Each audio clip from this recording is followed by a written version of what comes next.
I'm Alice Teeter. I'm going to read some new poems and then some poems from my book.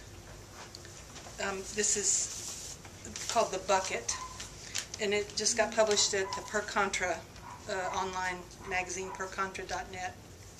The Bucket. Your mother lives above you on the mountain, around the whole hillside once, and many switchbacks away. You haven't seen your mother for years, although your children used to go visit when they were little.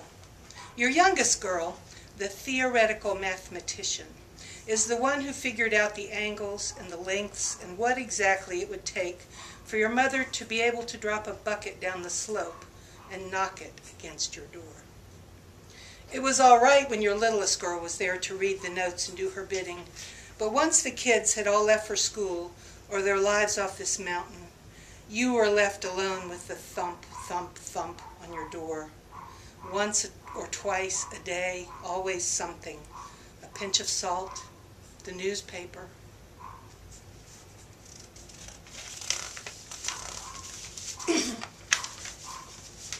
Stones.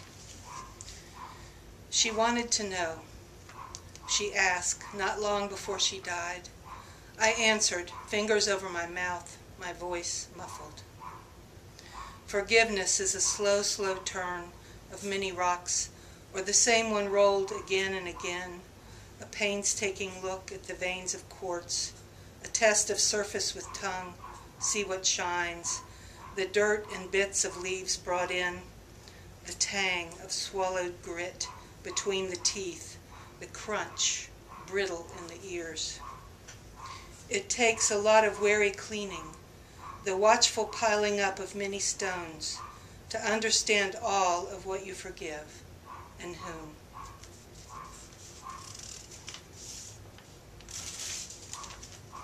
Pluto.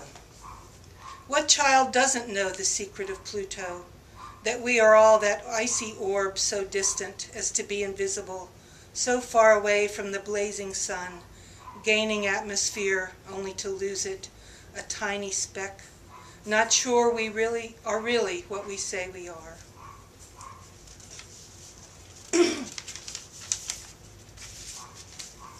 The Sage. She invites you to sit with her on the Chase Lounge in the lobby of the conference hotel. Your peers clatter all around you. She leans in, her breath whispers in your ear, your voice wisps into her hair, mid loud cataracts that fall above you. You feel her hot hand grasp your thigh, the sharp intake of her voice. She says how strong you are. Her arms move over you. Her eyes say, when are you going to be with me? It is all up to you. She widens her body. You are the only thing that stands between you. You get up, walk to the front desk, ring a bell, book a room, turn, key in hand, scan the crowd. She is lost to you. Drop the key. Forget the swirl of the swarm. Set aside thoughts of her husband, your wife. She stands right here beside you, the person you were born to desire most of all, the one you have been looking for. Spread your hand. She is always with you. And now from my book, When It Happens to You. Star Cloud Press. Shameless Commerce. Poem for Ellen. Whom did you know first, your mother or your twin? Your mother was you, your twin, yourself divided whole, the egg that sat nestled in that red light, safe and warm, waiting for the journey to begin. Whom did you know best, that particle of matter swimming in a vast sea alone, or the vibration, the wave that was all motion? Who were you when you set off, that one become two, become three? And who knew you best, the chemistry that created you, the blood you were born from, or the cell you left one day in the dark, the being that was you, then two?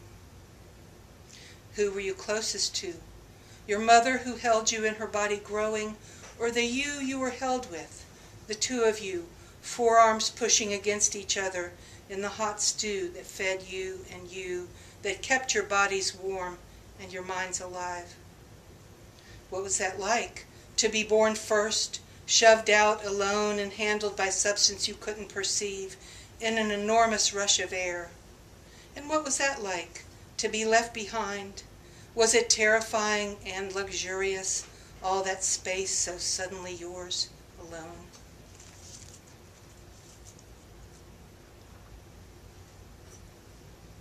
Moth caught. Moth caught in fine lace curtains, fluttering all day long. Then, window open, straight it flies, like knowing a place to go. Yet, after a day of living, so many things are changed.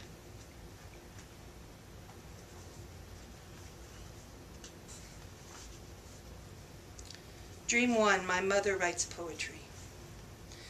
My mother writes poetry I've never seen. She writes in English and publishes only in Chinese journals. For years I did not know she even wrote poetry. Now I cannot find it. The journals are obscure, thin, flimsy paper. The ink shows through from the other side. Most of the journal is in Chinese. Here and there will be the poems of my mother and poems by other unknown poets. The print is in two colors, red and black. The poem titles are in red, and the poems themselves print black. I'm amazed to be reading the poems of my mother. I did not know she wrote poetry.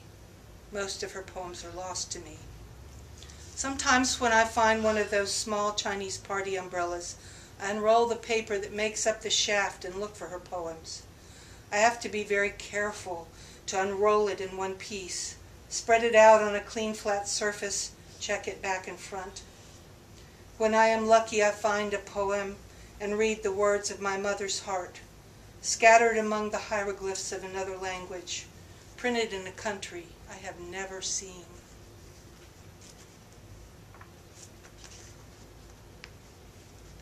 Cell phone calling. Your cell phone left a message on my cell phone last week. Perhaps it was only a last desperate attempt to connect as you deleted my name and number from your list. It was the sound of a modem attempting to log on, or of a fax machine as it tries to find a signal. There were no words, only static swirls and beeps. Maybe my cell phone sent back a reply, some sounds saying I miss you in the electric buzz along the wire. I miss you and the words that once flew connecting us. Atomic lineage. Maybe a billion of your atoms recognize a billion atoms in the one you love and know that once you two were one thing before decay and dispersal swept you across the universe. Maybe you were the sweeper on the steps that led up to the Acropolis when it was new, or a straw in the broom that pushed dirt around the yard in a village by the Nile, or one mote in the dust stirred up that one particular afternoon by a thunderstorm as it swept across the Great Plains.